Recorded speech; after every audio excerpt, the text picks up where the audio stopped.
اور پھر میں صحافیوں کو کہوں گا، میں سمجھتا تھا کہ ہمارے صحافی بڑے پرو ڈیموکریسی ہیں، چلے جی میرے بڑے خلاف ہوں گے لیکن ڈیموکریسی کے لیے تو ساتھ ہے.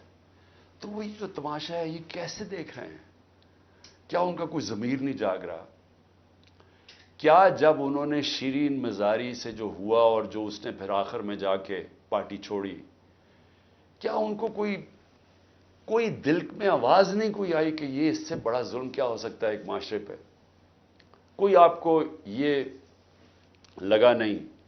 جو عورتوں کی تنظیم ہے، جو عورتوں کے حقوق کے اوپر بات کرتی ہے، کہ ایک ایسی عورت جو بیوہ، والدہ اس کی بیوہ، بیٹی ایک جو اس کا دھیان رکھ رہی ہے، جو بلڈ پریشر کی مریض، اس سے جو انہوں نے کیا ہے اس گرمی کے اندر، کبھی ایک جیل میں لے کے جائیں، اس کے بعد ادھر سے نکال کے دوسرے جیل میں لے جائیں، ادھر عدالت اس کو ضمانت دے، کوئی اور کیس میں پکڑ کے لے جائیں، گجرات لے گئے اس گرمی کے اندر.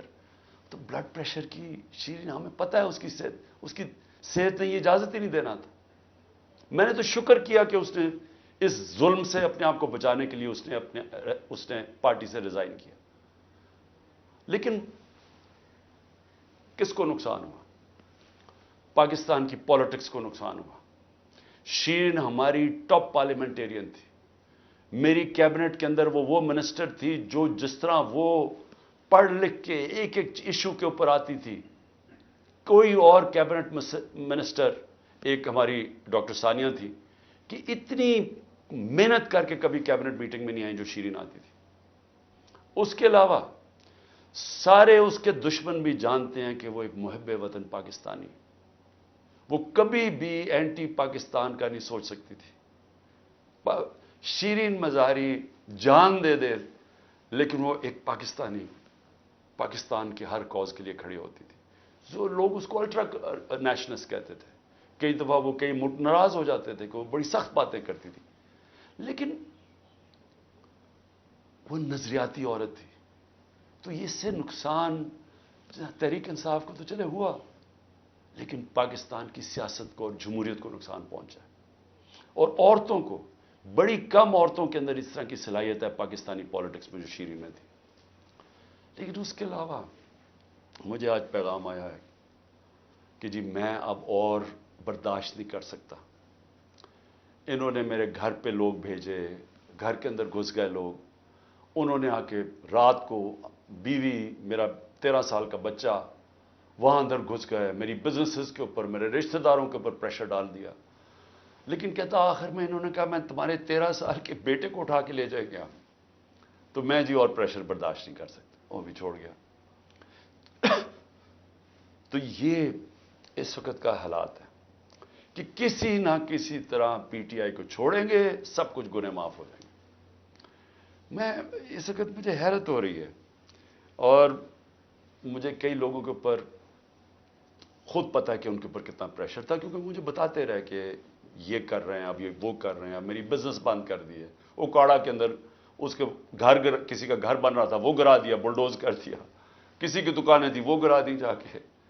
تو میں پھر سے، کیا یہ ہمارے وہ لوگ جو کہ بڑے جمہوریت کے سپاہی تھے اور وہ ہیومن رائٹس آرگنائزیشنز، کیا ان کو یہ نظر نہیں آ رہا کہ یہ نہیں ہے کہ یہ صرف تحریک انصاف کو نقصان پہنچ رہا ہے، یہ ہماری جمہوریت ختم کی جا رہی ہے.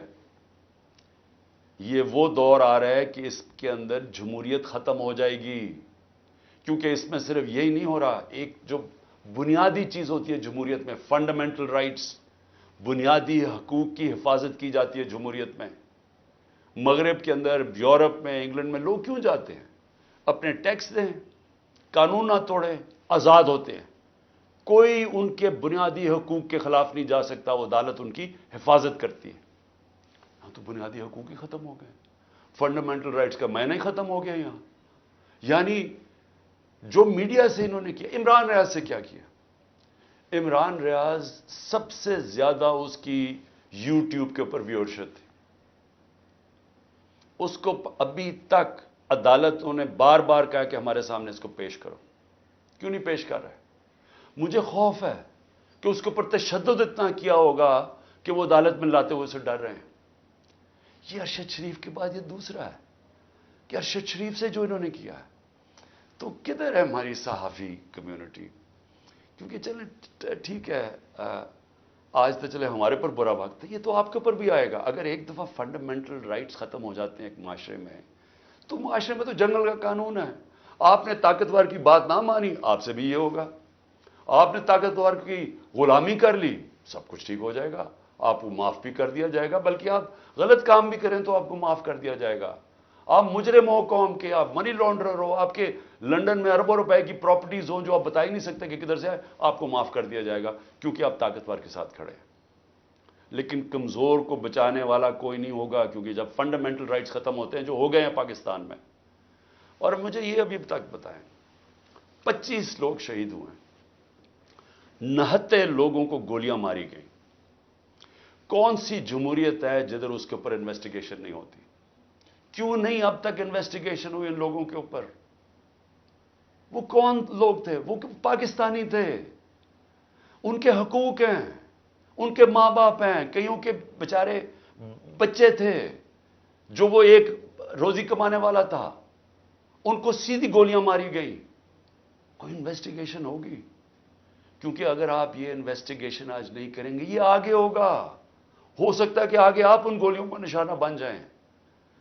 کیونکہ جب آپ یہ ہونے دیں گے ایک معاشرے کے اندر کہ پرامن احتجاج کے اوپر گولیاں چلا دیں اور بہانہ ماریں وہ کور کمانڈر کے گھر کا، اور اس سے سارا کچھ ہی اجازت مل جائے، لائسنس ٹو کل مل جائے، جو مرضی آپ کریں، تو یہ آپ کی بھی باری آ جائے گی. اس لیے آج ہمیں فوری طور پہ انویسٹیگیشن کرنی چاہیے ان لوگوں کی، جو صرف یہی نہیں کہ جو 25 لوگ شہید ہوئے ہیں سیدھی گولیوں سے، وہ لوگ جو کہ ہاسپٹل میں پڑے ہوئے ہیں. 2 کی مجھے پتا چلا ہے، کیونکہ ہمیں پتہ ہی نہیں اب چلتا کچھ، کیونکہ سارے کارکن تو یا چھپ گئے ہیں یا جیلوں میں ڈال دیے ہیں. تو آہستہ آہستہ خبریں آتی ہیں کہ 2 کارکنوں کی ٹانگیں کٹ گئی ہیں، کیونکہ گولیاں ماری ان کی ٹانگوں کے اوپر، ان کی ٹانگیں کٹ گئی ہیں، تو ان کی زندگیاں گئی. تو کون پوچھے گا ان کو؟ اور یا پھر آپ یہ فیصلہ کریں گے کہ اس ملک کے اندر پرامن احتجاج کی اب سے اجازت نہیں ہے. آپ یہ کہہ دیں گے کہ آپ نے جو مائٹ از رائٹ، جو جنگل کا قانون ہے، جو طاقتور فیصلہ کرے گا آپ کو اس کے سامنے سجدے کرنے پڑیں گے. یعنی طاقت کی غلامی قبول کرنے کے لیے جو تیار ہے پھر وہی بچے گا اس ملک میں.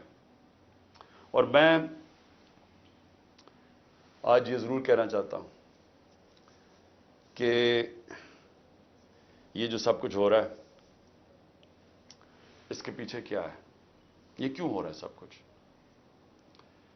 یا تو چلیں یہ سب کچھ ہو رہا ہو اور پاکستان کو اس سے کوئی فائدہ ہو رہا ہو، یا اس سے کوئی ملک چینج آ جائے، یا اس سے ایک دم یہ ہو، یہ جو ہمارے لوگوں کو چینج کر رہے ہیں، وہ پالیٹکس چھوڑ رہے ہیں، پی ٹی آئی کے لوگ جو میں پالیٹکس چھوڑ رہا ہوں، وہ پریشر کے اندر سارے ہاتھ کھڑے کر رہے ہیں، تو کیا اس سے یہ ہوگا کہ پارٹی ختم ہو جائے گی؟ جو بھی یہ سوچ رہا ہے، جس کی بھی یہ سوچ ہے، خدا کے واسطے اپنا ذہن کو، اپنا ہیڈ ایگزامن کرواؤ، سوچو اس کے اوپر کہ آپ کیا کر رہے ہیں. کبھی آئیڈیا بھی مارا جاتا ہے یہ ظلم سے، یعنی کبھی ایک نظریہ بھی اس طرح ختم ہوتا ہے. یہ جانوروں اور انسانوں میں فرق ہے. بھیڑ بکریوں کو آپ ڈنڈے ماریں وہ سارا اس طرف لگ جائیں گے جدھر آپ چلائیں گے، لیکن یہ انسان ہے. اور جب انسانوں کے اندر ایک آئیڈیا آ جاتا ہے آزادی کا، وہ آپ ختم کر ہی نہیں سکتے. آپ جتنا مرضی ظلم و تشدد کریں یہ آئیڈیا ختم نہیں ہونے لگا. اگر یہ آئیڈیا ختم ہونا ہوتا تو مقبوضہ کشمیر میں آج وہ ہاتھ کھڑا کر کے اور آرام سے چپ کر کے قبول کر لیتے ہندوستان کی غلامی. 1 لاکھ سے اوپر کشمیری شہید ہو چکا ہے. کشمیریوں کے اوپر جو ہم آج ہمارے پہ ظلم ہو رہا ہے، یہ کشمیری 30 سال سے ہو رہا ہے ان کے اوپر. ان کے بھی گھروں میں گھس جاتی ہے رات کو پولیس، لوگ اٹھا کے لے جاتے ہیں، نوجوانوں کو اٹھا کے لے جاتے ہیں، جیلوں میں ڈال دیتے ہیں. ان کو بھی کوئی پوچھنے والا نہیں ہے، ان کے بھی کوئی فنڈامنٹل رائٹس نہیں ہیں. ان کے سارے لیڈروں کو بند کر دیا ہے، وہاں بھی میڈیا کے اوپر کنٹرول کیا ہوا ہے. لیکن جس وقت موقع ملے گا کشمیریوں کو اپنی آواز سنانے کا، ایک آواز سے سارا کشمیری کہے گا آزادی.